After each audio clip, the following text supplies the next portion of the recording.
রয়েছে ভর্তি পরীক্ষার দ্বিতীয় শিফটে। ভর্তি পরীক্ষা শেষ, চোখে মুখে যেন আবেগ ঘন মুহূর্ত, ক্রন্দনের আভাস, কারো মুখে হাসি। তো সকল কিছু মিলে ভর্তি পরীক্ষা যেন একটা রীতিমতো যুদ্ধ, যেই যুদ্ধে শুধু জয় এবং তাছাড়া কোনো অপশন নেই।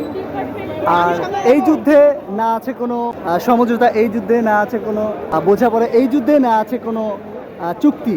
এই যুদ্ধে শুধু একমাত্র রয়েছে জয়ী হওয়ার একটা চেতনা। আর যেই চেতনা নিয়েই শিক্ষার্থীরা প্রায় 1 বছর থেকে 2 বছর বিভিন্ন শিক্ষার্থীরা প্রস্তুতি নিচ্ছে এবং তারই ধারাবাহিকতা তারা ভর্তি পরীক্ষায় অংশ নিয়েছে। এবং এই ভর্তি পরীক্ষা যেন প্রত্যেকটি শিক্ষার্থীর আগামী 4 বছরের স্বপ্ন জড়িত।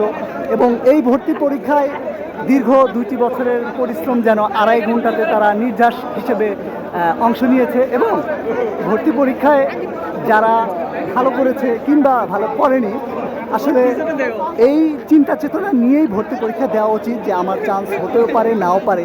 আমরা চান্স না পেলে যেন অনেকটা হতাশা না হই, কেননা ভবিষ্যতে আমার ভালো কিছু বা ভালো কিছু যাই হোক, সকল কিছু আল্লাহ তাআলা নির্ধারিত করে রেখেছেন। তো সেই আশাকে সামনে রেখে, সেই চিন্তা চেতনা সামনে রেখেই আমাদের জীবনের ডিসিশন বা আমাদের সামনের দিকে এগিয়ে যাওয়া উচিত। এখনও অনেক শিক্ষার্থীরা বের হচ্ছে। আমাদের উদ্যম একাডেমি হতে অনেক শিক্ষার্থী সিরাজগঞ্জ পলিটেকনিকের ডুয়েট ভর্তি পূর্ব প্রস্তুতি নিয়েছিল এবং তারাও কিন্তু এই পরীক্ষায় অংশ নিয়েছে।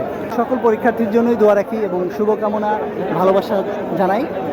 সকলেই ভবিষ্যতে ইনশাআল্লাহ ভালো কিছু করবে, যাদের চান্স হোক কিংবা না হোক, সকলেই ভালো কিছু করার জন্য চেষ্টা চালাক এবং তাদের জন্য আমাদের উদ্যম একাডেমির পক্ষ থেকে প্রাণ ঢালা ভালোবাসা।